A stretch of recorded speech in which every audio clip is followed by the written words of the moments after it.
decía que vamos a iniciar la tarde con esta conferencia de Óscar García Rodríguez. Sobre Óscar, decirles que, bueno, viene de la isla de La Palma, de La Bonita, Óscar, en la cual es un experto, un explorador y se conoce la isla casi mejor que nadie, diría.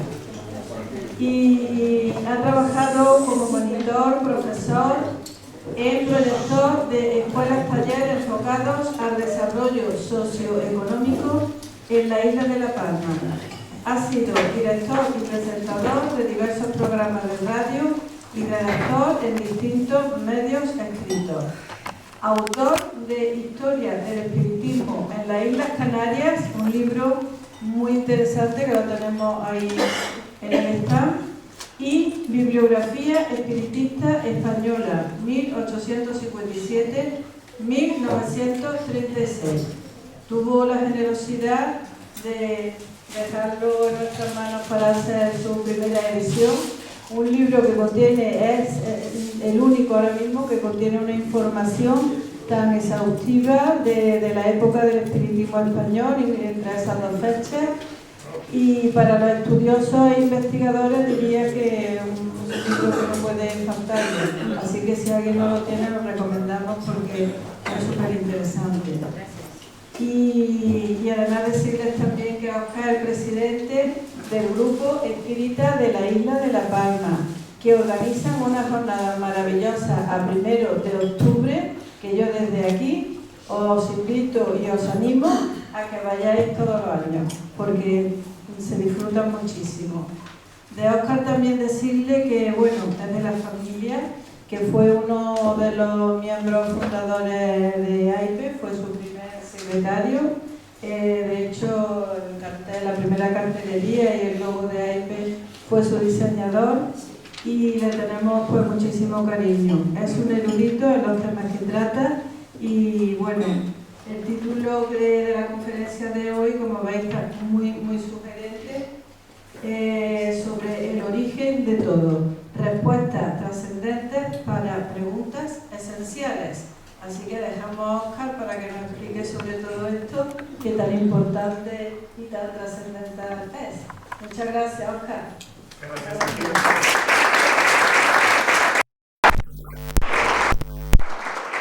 ¿Se escucha bien? Muy bien. Bueno, en el currículum que ha leído ahí brevemente Mercedes falta un dato muy importante. Los premios de Hollywood, los Oscars, están hechos por mí. Así que ese dato no lo dijiste, Mercedes, por favor. Lo siento. Bueno, os voy a decir una cosa. Yo tengo unas ganas, a veces lo hago de manera consciente, de ser dentro del contexto espírita un provocador, en el buen sentido del término. Provocar es, de alguna manera, mover cosas para alcanzar estados más avanzados de conocimiento, de conciencia, de saber. Y yo me siento cómodo en ese plan. Por tanto, seguramente escucharéis de mi boca algunas cosas que no es habitual escucharlas en el contexto espírita, pero espero que os llegue, que os toque. La charla pretende ser un toque, cada cual va a encontrar alguna referencia y que remueva un poquito, porque ya de hablar de lo mismo constantemente, pues ya tenemos. Bien, el título: El origen de todo, respuestas trascendentes para preguntas esenciales. Precisamente voy a hablar del origen de todo, del origen de la realidad expresa, manifiesta, la que vivimos, la que tocamos, la que sentimos, la que olemos, la que vivimos. El problema de cuando se habla de estas cosas es que es dificilísimo que nosotros escapemos de los contextos mentales del tiempo, del espacio, porque voy a hablar de realidades que son antes del tiempo y del espacio. Por tanto, es difícil, siempre metemos ahí el adjetivo, esto es previo, esto es posterior, esto es antes, esto es después. En realidad, lo voy a aclarar de principio, no existe antes ni después. Todo es a la vez. Pero nosotros a través de nuestro órgano de conocimiento, que es la mente, lo vivimos de manera secuencial, a través de fases. De hecho, os voy a decir que ¿por qué nosotros vivimos la realidad con esta idea de la secuencia, del tiempo? Pues yo encuentro una razón fundamental, si es que podríamos hablar de razones aquí. La razón fundamental de eso es que si viviéramos la realidad total de una vez, nos apabullaría. Entonces la conciencia humana en su evolución necesita vivir la realidad de forma pautada para ir generando etapas, aprendizajes, conocimiento, conciencia. Bueno, pues vamos a hablar un poquito de todo esto. Bueno, lo primero, la imagen inicial es la imagen de algo que se va a celebrar mucho ahora en Navidad, el famoso huevo de Pascua, que tiene que ver con los mitos de la creación. En muchos mitos de la creación, el origen de todo se representa como un huevo, de donde sale todo. Bien, esto simplemente es una ilustración para decir lo que yo a veces siento ante la totalidad, una especie de reverencia, una especie de casi de anonadamiento.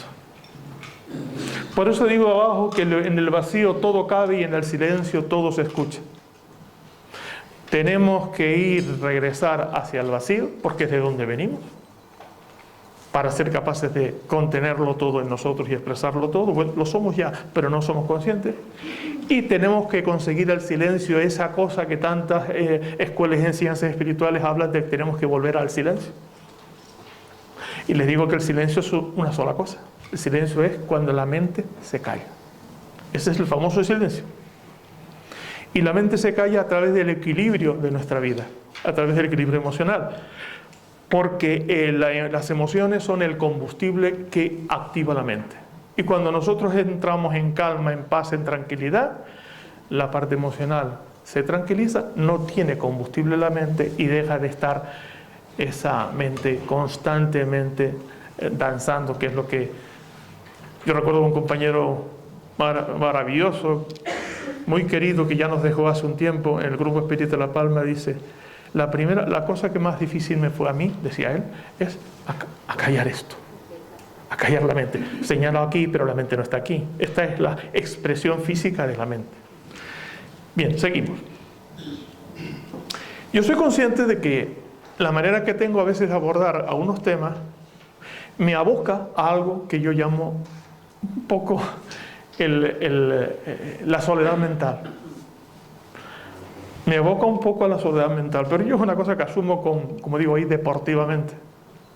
Porque lo que yo busco con eso, que algunos se me pueden quedar un poco perplejos, lo que yo busco es lo que dije antes: movilizar, generar dinámicas de cambio, pero que así sea. Por eso me gusta ser, como digo ahí, limítrofe. Me gusta estar tocando los límites, porque claro, si no toco los límites no puedo ir más allá, no puedo inaugurar un nuevo horizonte, no puedo expresar otro contenido. Por tanto, me siento como ese ese astronauta que está ahí en la peña, en la soledad mental a veces. Pero bien, no hay problema. Por eso me encanta este poema, o este trocito de un poema de esa famosa actriz española, Isabel Ordaz, que dice en ese poema, en ese fragmento: volved a ser la palabra seca, la palabra entrometida, la palabra que mancha. Usad vuestros verbos como arietes de semillas. Cantad, servid, curad, recolectad, sed limítrofes.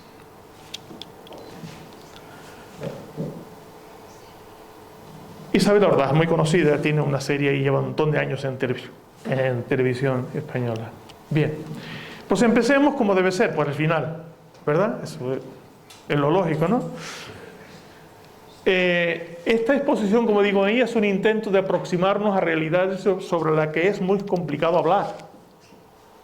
Por eso muchas veces las cosas más profundas solo pueden comunicarse en un lenguaje alegórico e intuitivo, ese que es más propio de la poesía.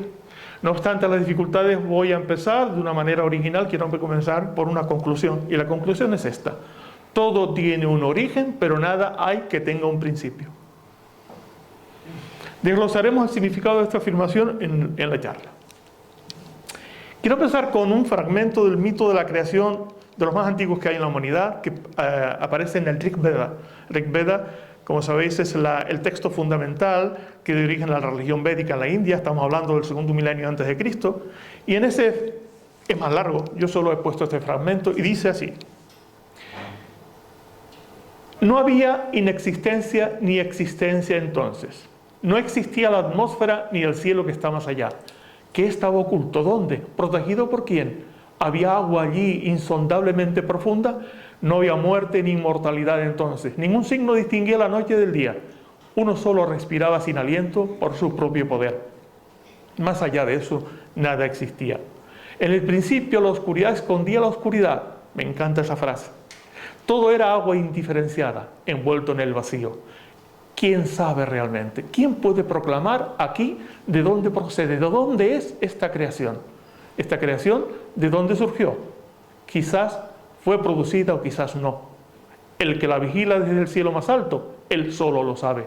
O quizás no lo sabe. Una frase, un pensamiento de Heráclito.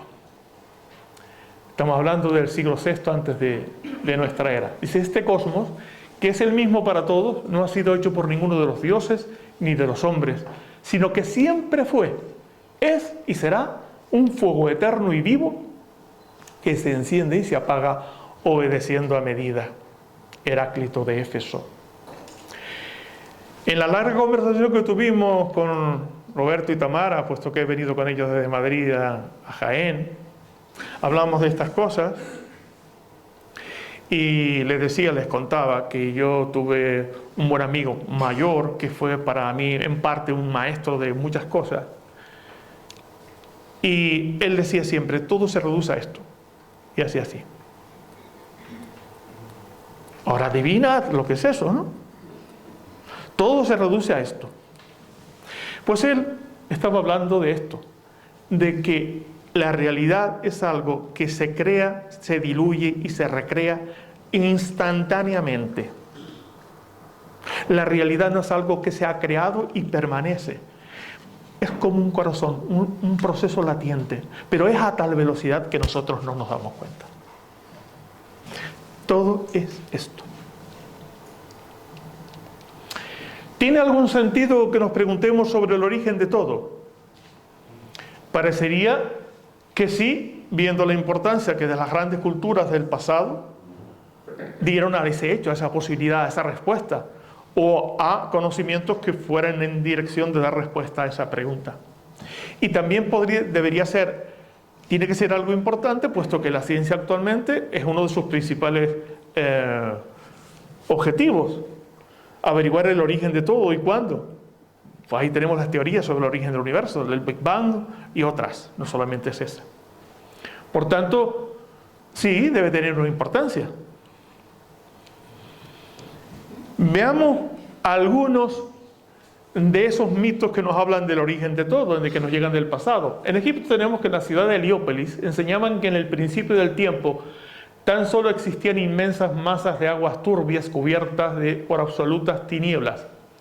Era este el océano infinito primordial llamado Nun, que contenía todos los elementos del cosmos.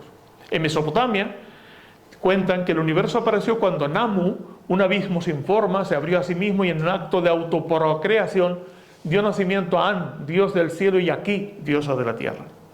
En Grecia, entre los griegos, el relato más ampliamente aceptado del comienzo de las cosas, tal como lo recoge la Teogonía de Hesiodo, empieza con el caos, un profundo vacío. Y los mayas, según el mito maya de la creación, al principio solo existían los dioses en un estado latente sobre un mar inmóvil. Y entonces hubo palabras, fíjense ustedes en esto, quédense con esta frase: hubo palabras, y decidieron crear el mundo para que existiera el ser humano. Y yo les pregunto, ¿qué fue primero, el huevo o la gallina? ¿Qué creéis? ¿Qué es primero, el huevo o la gallina? Es una expresión, se puede hacer de muchas maneras. Siempre fue el huevo. El huevo es antes que la gallina. Vamos a decirlo de una manera.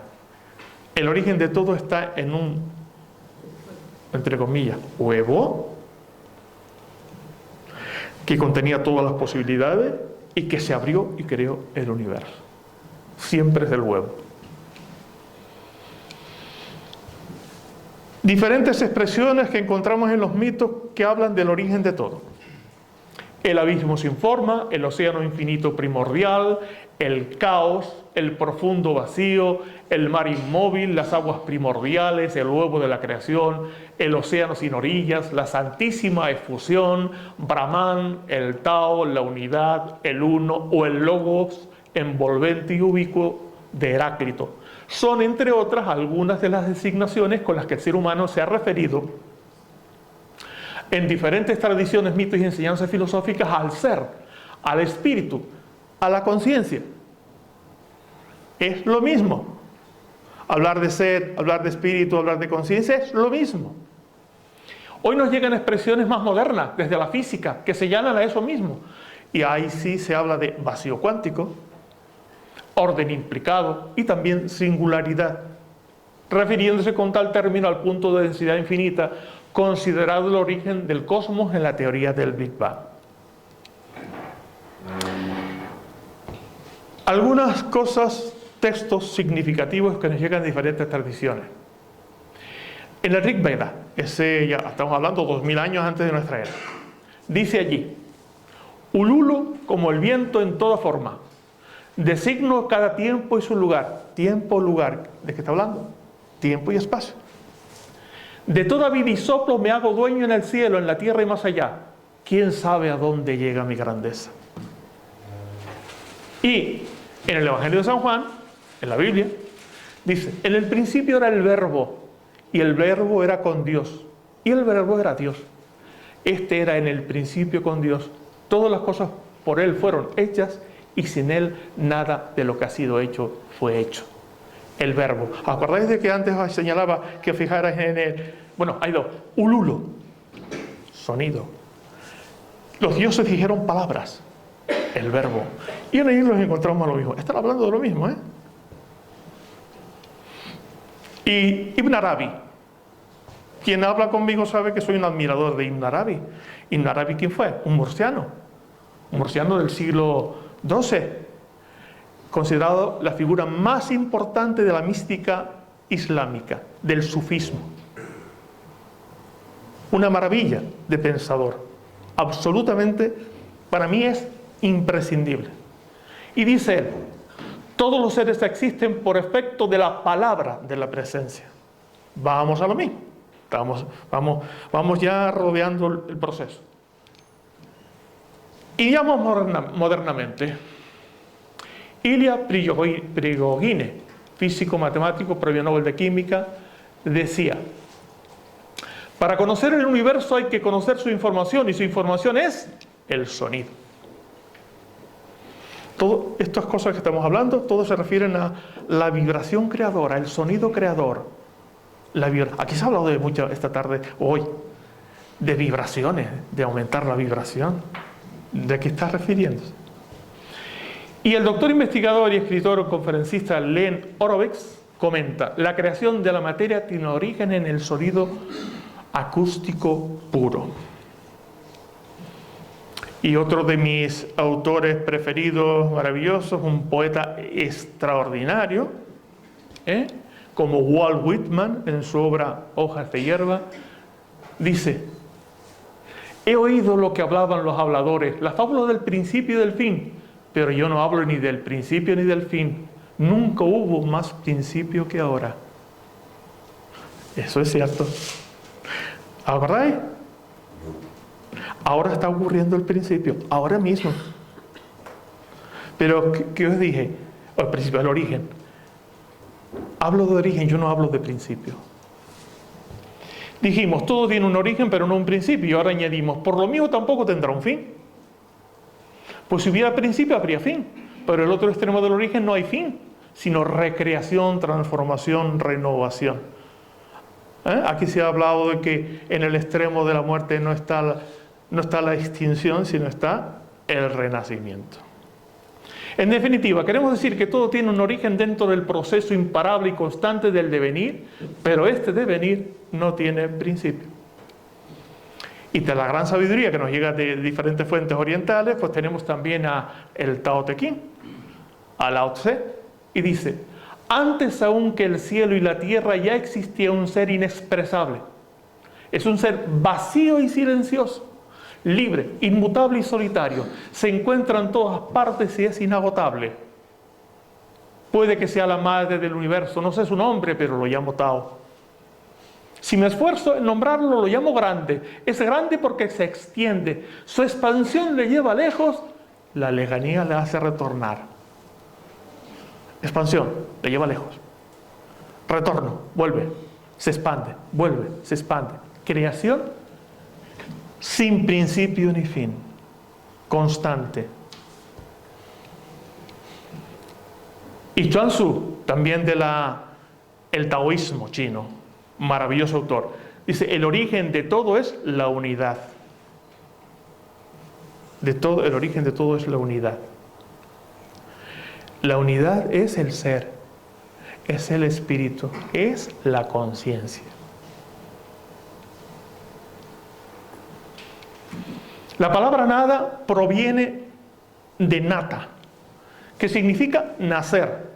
Todo nace de la nada. Realidad incomprensible, indefinible, indescriptible e inefable. No se puede hablar.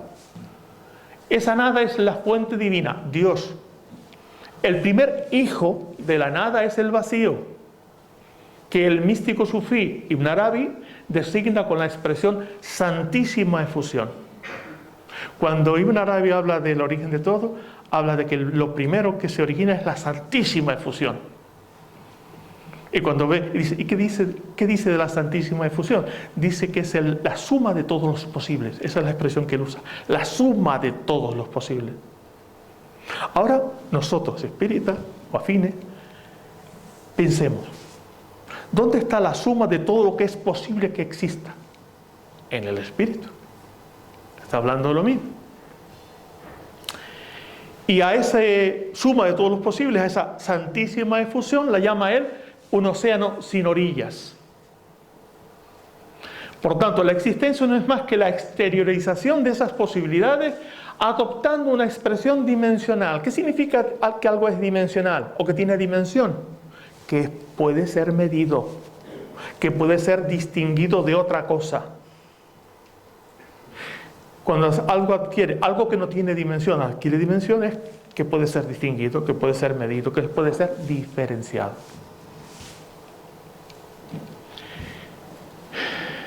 El punto generatriz donde el ser se desdobla cual corazón de la existencia.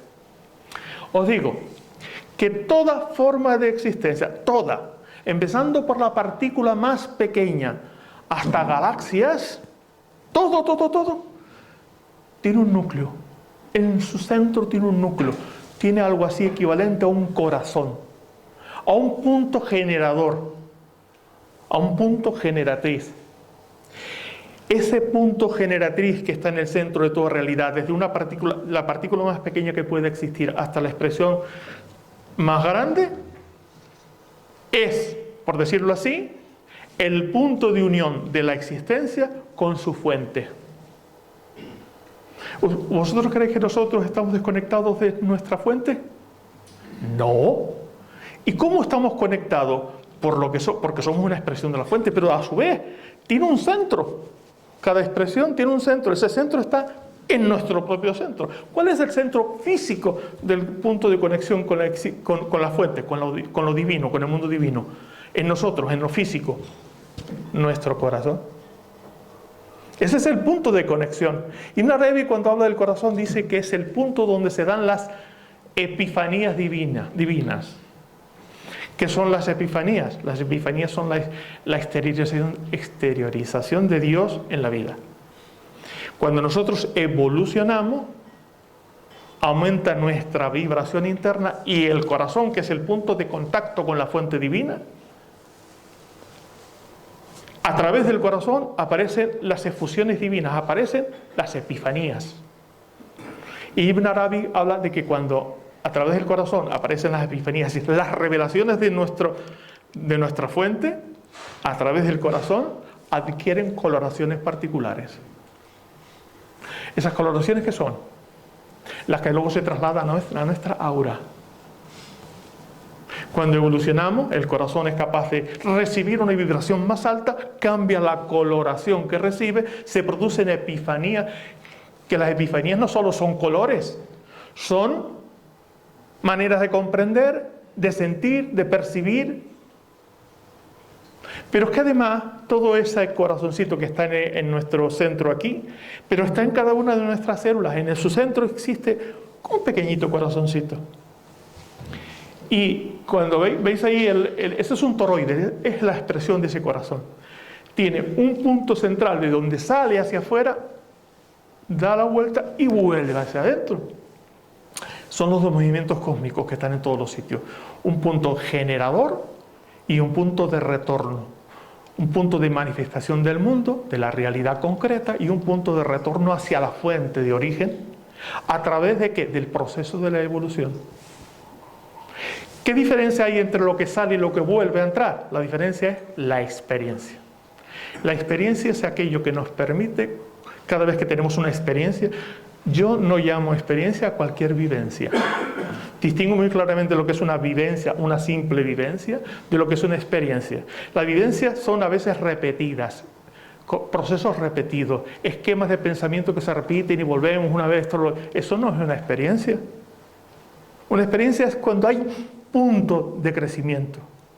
Algo más viene a nuestra vida a través de la experiencia, porque en la experiencia se produce una conexión entre la vida física, entre nuestra vida ordinaria y la fuente de toda vida.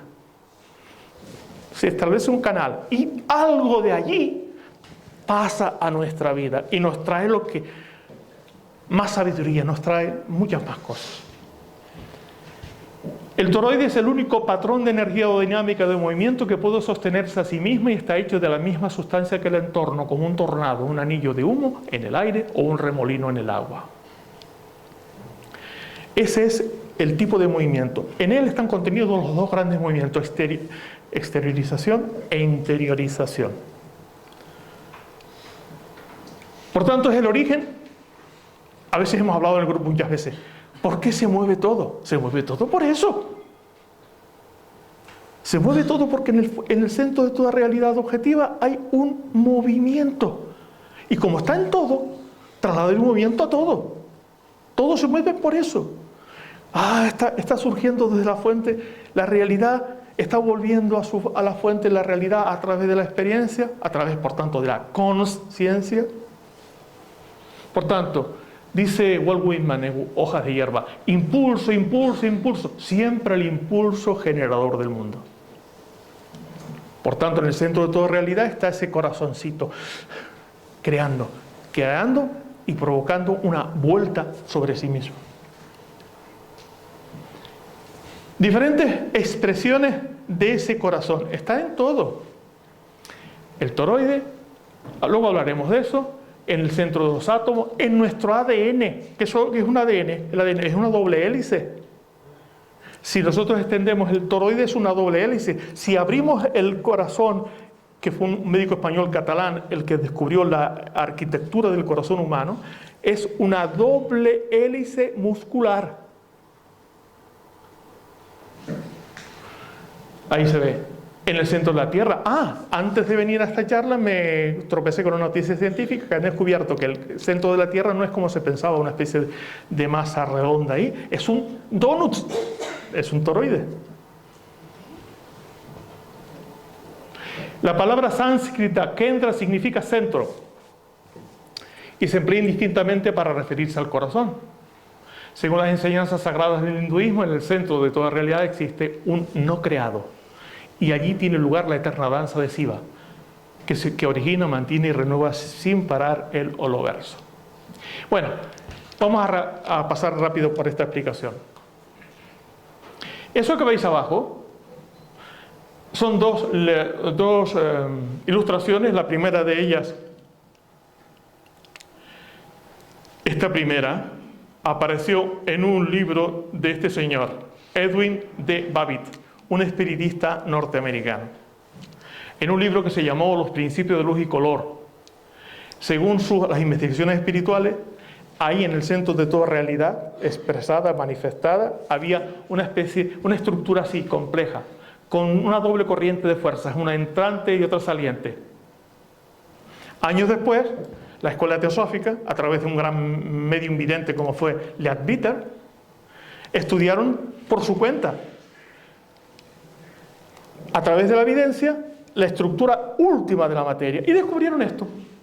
Y entonces se dieron cuenta y lo dibujaron, que justo es lo mismo que había descubierto el espiritista norteamericano, Babbitt. Descubrieron que había una estructura muy compleja en el centro de toda realidad. Es decir, nos ha llegado la misma información por diferentes vías. ¿De dónde procede la realidad expresa? Cuando digo expresa, es la realidad expresada. El filósofo alemán Martin Heidegger, en su Carta sobre el humanismo del año 49, que dirigió a su amigo Jean Beaufret, escribía: la esencia del actuar es la de llevar a cabo. Llevar a cabo significa desplegar algo en la plenitud de su esencia, guiar hacia ella, producere. Por eso en realidad solo se puede llevar a cabo lo que ya es. Solo se puede llevar a cabo lo que ya es. Y lo que ante todo es el ser. Traduzcámoslo al lenguaje espírita. Lo que ante todo es el espíritu, ¿vale?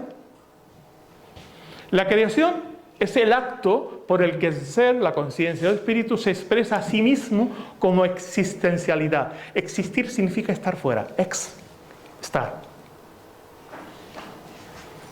Y por derivación, en el plano humano, todo acto humano, que un acto no es una acción, un acto es una no acción. No sé si se me entiende lo que quiero decir. Nosotros creemos, nosotros no. Una instancia de nosotros que llamamos ego, cree que es el origen de la vida humana y que tiene que meter mano y tiene que hacer cosas. Y vive obsesionado por el hacer.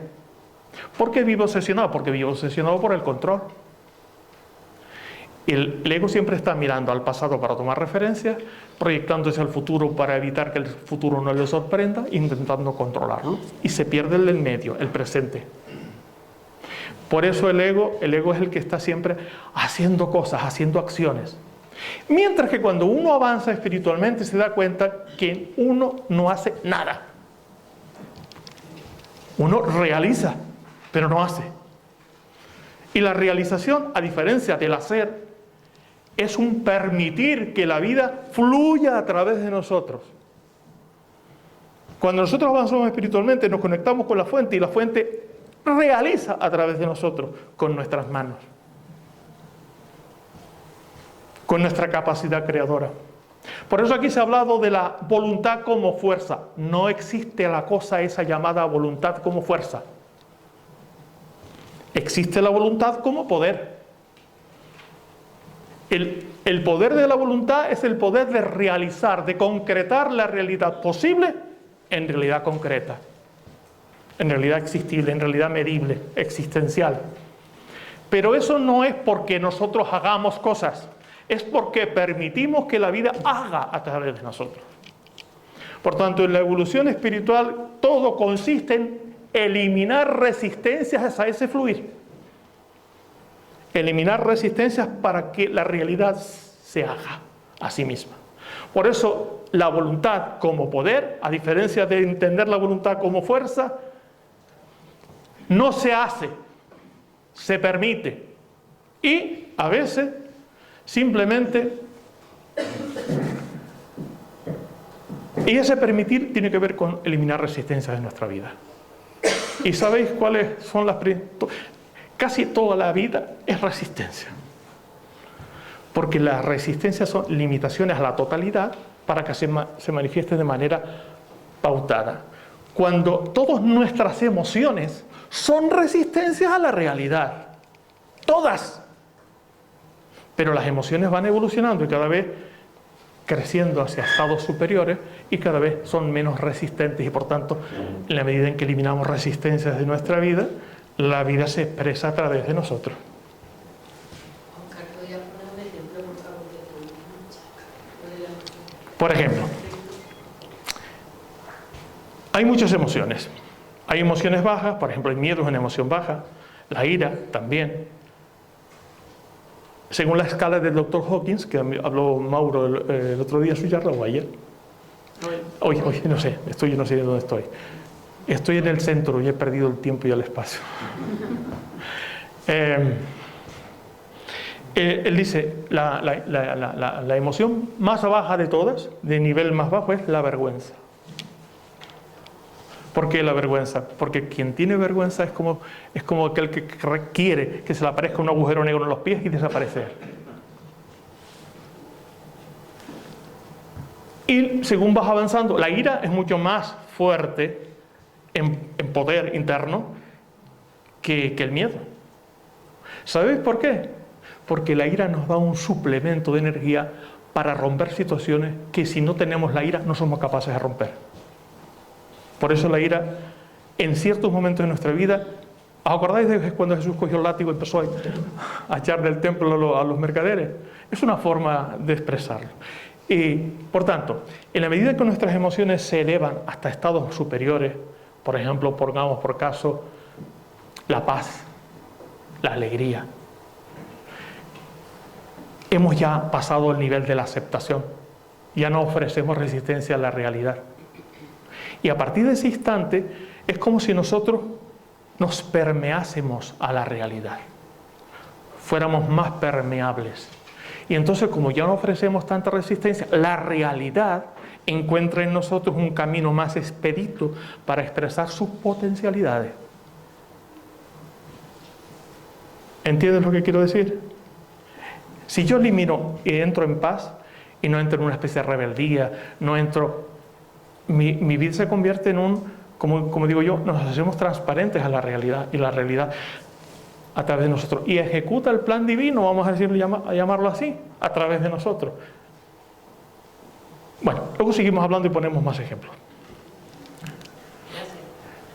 Un texto para mí extraordinario de Lao Tse en el Tao Te Ching. Este es difícil decir más en tan pocas palabras.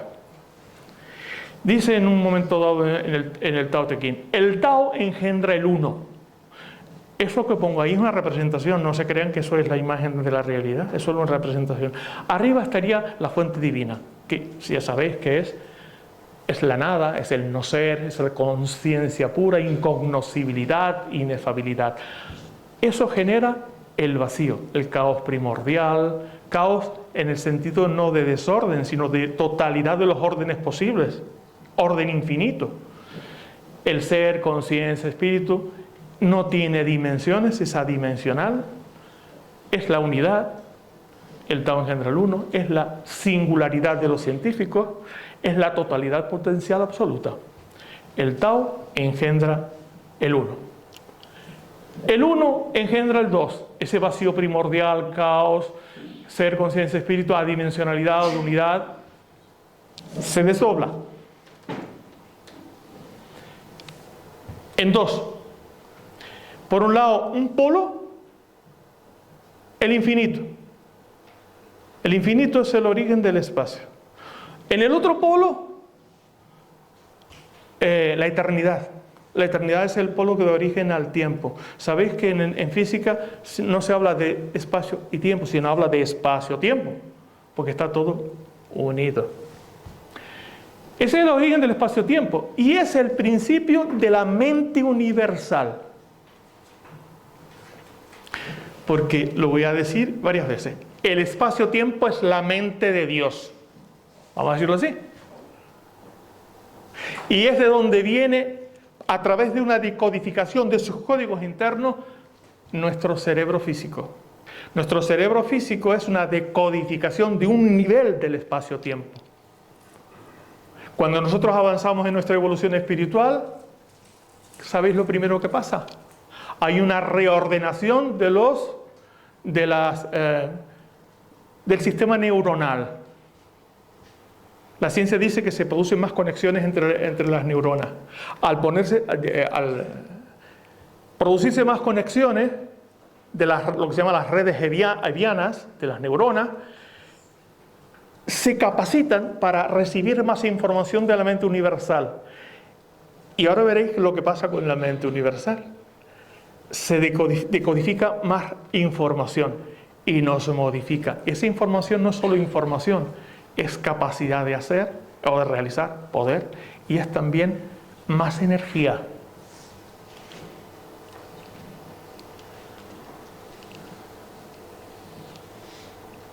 El 2 engendra el 3. Se ha generado la polaridad, dualidad, unidimensionalidad, infinito, eternidad, espacio-tiempo, mente universal, y de repente se desdobla en 3.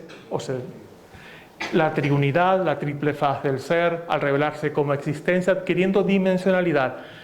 Esas 3 expresiones son la información, la energía y la sustancia. Y el 3 engendra a todos los seres. Según qué versiones leáis del Tao Te Ching, dice que genera las 10.000 cosas, expresión china para referirse a la totalidad de lo que existe, o todos los seres. Es decir, en el fondo de todo está la fuente divina. Por encima, el ser, espíritu, conciencia. Ese genera la mente y la mente se codifica sobre la base de la energía, la información y la sustancia. La sustancia es el principio que da lugar a la materia. El espíritu, ser, conciencia y distintas denominaciones para lo mismo. Dice una autora esotérica como Blavatsky, dice: el espíritu es la primera diferenciación de aquello que es la causa sin causa, así del espíritu como de la materia. E Ibn Arabi dice en su obra Contemplaciones: la existencia primera es como la existencia de los universales y la existencia segunda como la existencia de las individualidades. Para no estar con adivinanza, lo que está diciendo aquí, que la existencia primera, aquello que él hablaba de la santísima efusión, la existencia primera, la existencia de los universales, es decir, de todas las posibilidades de lo que puede existir, universales. Y luego la existencia segunda, cuando eso se desdobla en los 3, materia, información, energía, sustancia, las individualidades. ¿Por qué habla de las individualidades? Porque ese es el inicio del proceso que va a permitir la individuación espiritual.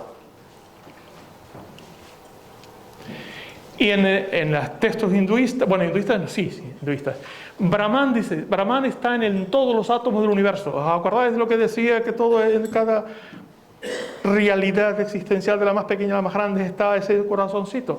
Eso lo llaman ellos Brahman. Divinidad impersonal en la cosmología hinduista, como Dios creador del universo.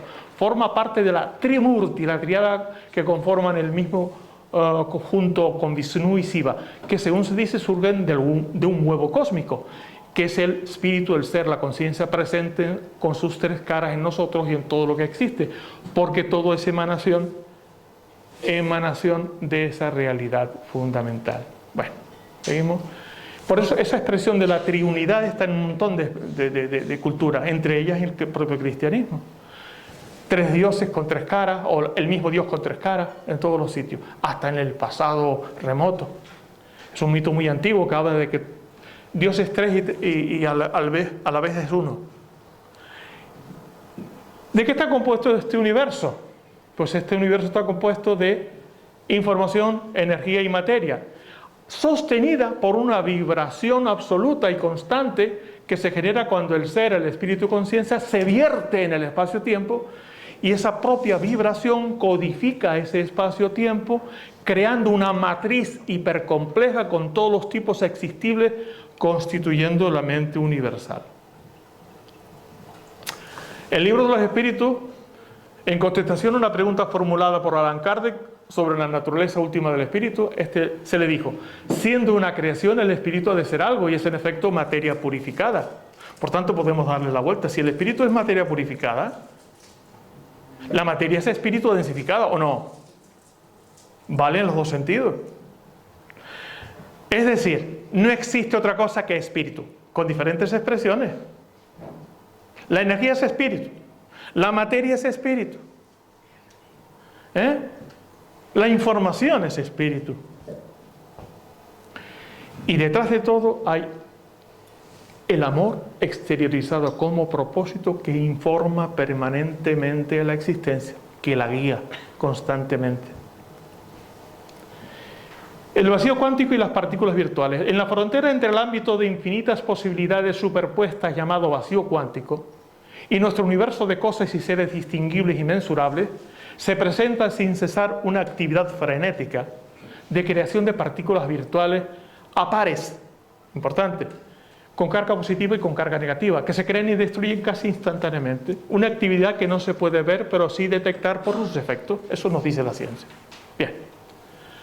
Max Planck, científico, padre de la teoría cuántica, premio Nobel en 1918, decía él: considero la conciencia como fundamental, considero la materia como derivada de la conciencia.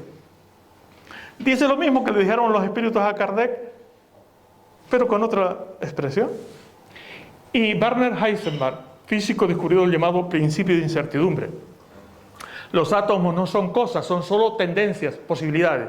Así que en vez de pensar en cosas, debes de pensar en posibilidades. Todos son posibilidades de la conciencia.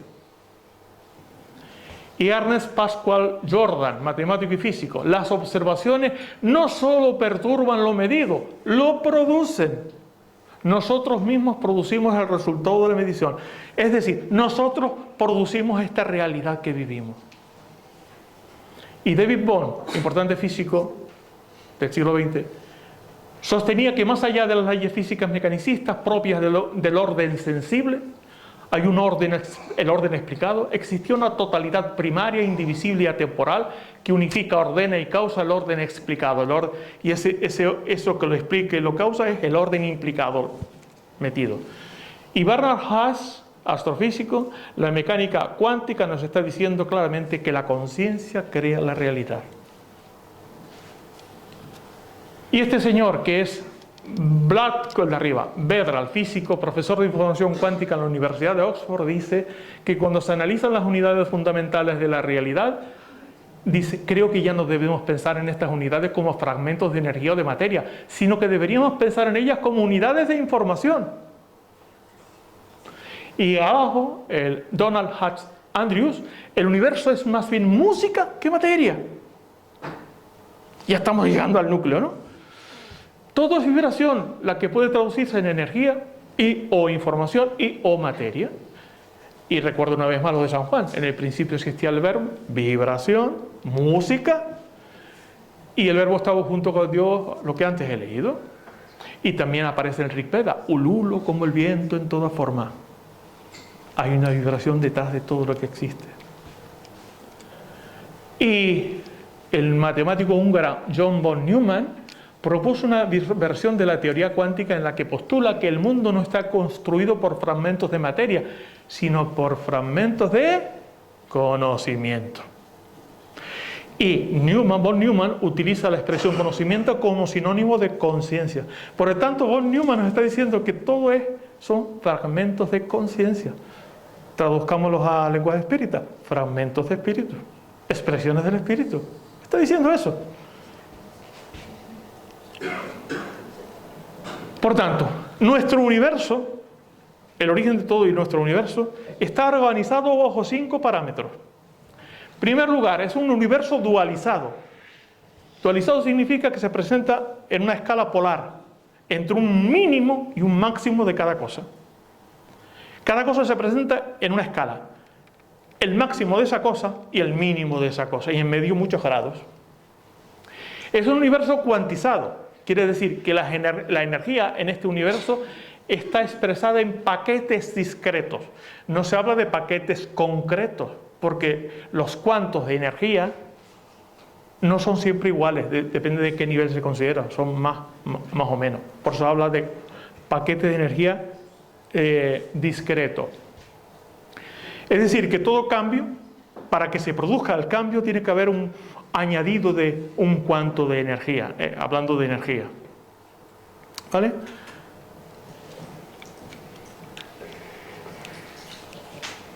Es un universo, por tanto, dualizado, cuantizado, holográfico, donde cada parte de la totalidad contiene la información de la totalidad. ¿Sabéis que las imágenes holográficas, ves una imagen holográfica, coges un fragmentito de la imagen holográfica y puedes reproducir la totalidad de la imagen? Cada fragmento del holograma tiene la información de la totalidad. Es un universo fractálico. Fractálico significa que si observas el universo a una escala, lo ves de unas formas. Observas ese universo a una escala más pequeñita, ves lo mismo. Observas más abajo, más pequeñito, ves lo mismo, y así hasta el final. Vale. Me aterroriza eso. Eso es lo único, es decir, niveles de orden, pues pasamos. Pero todo esto se puede convertir. La energía se puede convertir en información, la información en energía, la energía en materia. La ciencia lo ha ido descubriendo. Todo es convertible. Y esto está relacionado con estos principios. Veréis. Valores platónicos, verdad, belleza, bondad. La verdad está relacionada con la voluntad, porque es lo que determina el qué. La belleza está relacionada con la inteligencia, porque es lo que describe el dónde, el cuándo y el cuánto. Tiene que ver con la información, arriba con la sustancia. La bondad tiene que ver con la sensibilidad, con el estado interno. Y en la materia, la expresión de la bondad tiene que ver con lo que se llamamos la carga. La expresión de la belleza es la geometría, que dentro de los átomos es el spin, que es ese movimiento circular que tienen las partículas, que genera deformación en el espacio-tiempo, por tanto ordena cómo se distribuye la materia en el espacio-tiempo. Y la verdad, la voluntad, sustancia, materia, la masa. Por tanto, estos valores platónicos están metidos en la materia como esas cosas. Una pensadora espiritista famosa, francesa, Rufina Novarac, le dicen los espíritus en una sobra: los tipos de todas las cosas existen, todos y todo cuanto ve el pensamiento ha sido, es y será. Nos estaba diciendo, los espíritus revelaron eso. Todas las cosas que existen han sido, son y serán, porque los tipos, es decir, los modelos existen previamente. Por tanto, la ciencia ha descubierto que todo se dirige en la evolución a través de lo que llama la senda de la complejidad. Complejidad significa que comienza con una expresión limitada, alcanza nuevas evoluciones, alcanza nuevas propiedades, pero esas propiedades, ¿de dónde vienen? Vienen de la propia conciencia, de las posibilidades contenidas en la conciencia, que de repente encuentra un espacio para abrirse y se expresan. Por tanto, los científicos dicen que en el universo hay una tendencia hacia la complejidad. Y la complejidad se mide por el nivel de información que contiene un sistema. Cuanto más complejo es, por tanto más propiedades tiene, más evolucionado es porque tiene más información. La mente es el propio espacio-tiempo. Decía Platón que el tiempo es una imagen móvil de la eternidad. El tiempo surge como una ilusión mental cuando vemos el cambio constante. Esa es la ilusión del tiempo. Y todo se organiza a través desde la unidad mínima de realidad, donde tiene la mínima cantidad de información, la mínima cantidad de inteligencia, la mínima cantidad. Esto lo yo llamo el ente numérico elemental. Y esto se organiza por niveles. Está relacionado con esos principios, ser, espíritu, propósito, presencia, mente, información, forma, sensibilidad, energía, emoción, voluntad, sustancia, materia. Y esto comienza de la siguiente manera: el más pequeñito nivel de realidad, donde tiene la mínima información, en fin, todo lo mínimo. De repente hay un cuánto de información se organiza. ¿Cómo pasa de un nivel a otro? A través de una suma no aritmética, sino a través de un exponente. Se multiplica por un exponente y aparece una realidad más compleja. Y así va sumando. Y cada vez que hay una realidad más compleja que la anterior, se abre a posibilidades nuevas que llegan a nuestra vida. Y sobre ese fondo de totalidad, que es el ser, que es el espíritu, nuestra realidad personal es como un molde sobre él. Y extraemos nuestra realidad personal de esa realidad total. Por tanto, nuestra vida es una expresión de la totalidad, pero adecuada a nuestro nivel evolutivo. Cuando cambiamos nosotros, cambiamos el molde que usamos sobre la totalidad y extraemos unas posibilidades más importantes. Por tanto, dice este autor, a nosotros, a los seres humanos, no nos sucede lo que nos merecemos. La expresión merecimiento es una expresión bastante limitada. Sucede lo que se nos asemeja. Por tanto, lo que sucede en nuestra vida es lo que se asemeja a nosotros. Los acontecimientos de nuestra vida no son banales, son las realidades que atraemos, que somos en ese momento, nuestro nivel evolutivo. Bueno, esto de las emociones ya lo dije antes. Bueno, simplemente esto que es muy bonito. La vibración, la música, tiene orden, belleza. ¿Sabéis que estos son fotos de la se llama cimática? La cimática es esa ciencia que traduce las vibraciones en formas. Es decir, hace visible la maravilla que llevan dentro. Tenía una cosa aquí, ni lo puedo ver, ni lo hubiera podido ver, pero la vibración ordena la materia. Y entonces lo que se deja ver es que hay belleza, hay información, hay contenida. ¿Vale? Y vamos a poner a YouTube, no puede ser. Por tanto, estos movimientos en la creación, uno centrífugo y otro centrípeto. El centrífugo es lo que genera lo que la ciencia llama la entropía, la pérdida paulatina de orden. Pero luego hay un movimiento hacia adentro que es sintrópico, que es el que protagoniza la vida, que en vez de eliminar información, la acumula y va creciendo. Todo esto nos viene a indicar que posiblemente este universo tenga su gemelo. Lo dice la ciencia actualmente. Su gemelo en el que en este universo el tiempo va del pasado hacia el futuro, en ese otro universo gemelo que es un espejo de nuestro, el tiempo va del futuro al pasado. Y a través de la información que viene del futuro al pasado y que se comunica a nuestro subconsciente, nos guía en esta vida para no perdernos en la evolución. No me estoy inventando nada. Lo dice la ciencia. El Big Bang pudo crear un universo espejo en el que el tiempo va hacia atrás. Científicos de la NASA podrían haber encontrado evidencias de un universo paralelo donde el tiempo va hacia atrás. Eso explica, por ejemplo, las profecías.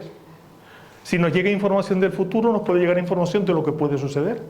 Termino. Mucho se ha hablado, bueno, mente superior, ¿qué es eso? En fin de cuentas. Por tanto, el origen y fundamento de la espiritualidad tiene que ver con el desarrollo de los valores platónicos, la bondad, la verdad, la belleza. Esas representan la base sustentadora de la espiritualidad. Y a eso lo llamamos sabiduría. Por tanto, la materia es espíritu manifestado como masa, la energía es espíritu manifestado como carga, la información es espíritu manifestado como forma. Somos seres iguales sin ser lo mismo. Vamos hacia la individuación. Lo individual es lo total, dice Nisargadatta. En lo individual todos son uno y el uno es todos. Y Jacobo Grinberg, neurofisiólogo mexicano, el contacto con quien verdaderamente somos es la iluminación. En ella no desaparece la individualidad, sino que se expande para abarcarlo todo. Estoy en el final. La verdad, el origen de la verdad en sí, la esencia de la verdad, dice Martin Heidegger, la esencia de la verdad es la verdad de la esencia. No es un juego de palabras. Por tanto, ¿qué es la fe verdadera? La verdadera es sintonía con el sentido de propósito que emana de la presencia de la esencia. ¿Qué es la belleza verdadera? La belleza es armonía en las formas, algo que va mucho más allá de la simple estética. ¿Y qué es la inteligencia verdadera? Es la capacidad que permite leer cómo se estructura la realidad manifestada. ¿Qué es el poder verdadero? Es la capacidad de concreción o realización que está representada por la voluntad. ¿Y qué es el amor verdadero? Es una fusión de todo esto en algo que lo supera. Termino. Esta mañana, dice Walt Whitman, antes del alba subí a una colina para mirar al cielo poblado. Le dije a mi alma, cuando abarquemos esos mundos y el conocimiento y el goce que encierran, ¿estaremos al fin hartos y satisfechos? Y mi alma dijo, no, una vez alcanzados esos mundos, proseguiremos el camino. Por tanto, no les voy a leer esto, pero sí les digo que es todo, amigos, y gracias.